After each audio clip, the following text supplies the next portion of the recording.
ടുനെറ്റ്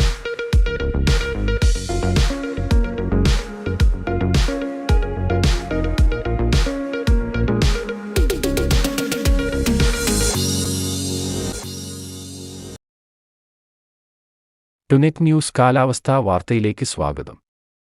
കേരളത്തിൽ ഇന്ന് വരണ്ട കാലാവസ്ഥ അനുഭവപ്പെടുമെന്നും എന്നാൽ ചില പ്രദേശങ്ങളിൽ വൈകിട്ട് ഇടിമിന്നലോടുകൂടിയ മഴയ്ക്ക് സാധ്യതയുണ്ടെന്നും മെറ്റ്ബീറ്റ് വെതർ. പശ്ചിമഘട്ട മേഖലയിലാണ് വൈകിട്ടും രാത്രിയിലുമായി മഴ സാധ്യതയുള്ളത്. പലപ്പോഴും ഇത് ജനവാസ കേന്ദ്രങ്ങളിൽ ആകണമെന്നില്ല എന്നും വനമേഖലയോട് ചേർന്നാകും മഴ പെയ്യുകയെന്നും മെറ്റ്ബീറ്റ് വെതർ അറിയിച്ചു. സംസ്ഥാനത്ത് 10 ജില്ലയിൽ ഇന്ന് നേരിയ മഴയ്ക്ക് സാധ്യതയുള്ളതായി കേന്ദ്ര കാലാവസ്ഥാ നിരീക്ഷണ വിഭാഗം അറിയിച്ചു. തൃശൂർ, പാലക്കാട്, മലപ്പുറം, വയനാട് ഒഴികെയുള്ള ജില്ലകളിലാണ് സാധ്യത.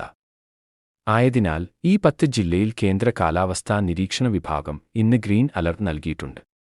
ഇന്നലെയും സംസ്ഥാനത്ത് ഒറ്റപ്പെട്ട മഴ ലഭിച്ചിരുന്നു. അതേസമയം സംസ്ഥാനത്ത് കാര്യമായ മഴ മാറിയതോടെ താപനില വീണ്ടും ഉയർന്നു തുടങ്ങി. ഇന്ന് ഉയർന്ന താപനിലയ്ക്ക് സാധ്യതയുള്ളതിനാൽ 10 ജില്ലയിൽ കേന്ദ്ര കാലാവസ്ഥാ നിരീക്ഷണ വിഭാഗം യെല്ലോ അലർട്ട് നൽകിയിട്ടുണ്ട്. തിരുവനന്തപുരം, ആലപ്പുഴ, ഇടുക്കി, വയനാട് ഒഴികെയുള്ള ജില്ലകളിലാണ് അലർട്ട്. എന്നാൽ സംസ്ഥാനത്ത് വീണ്ടും ആശ്വാസവുമായി അടുത്തയാഴ്ച ഭേദപ്പെട്ട മഴയ്ക്കുള്ള സാധ്യത രൂപപ്പെട്ടേക്കുമെന്നാണ് കാലാവസ്ഥാ നിരീക്ഷകർ പറയുന്നത്. കാലാവസ്ഥാ വാർത്തകൾ കൃത്യമായി ലഭിക്കാൻ ചാനൽ സബ്സ്ക്രൈബ് ചെയ്യുക. നന്ദി.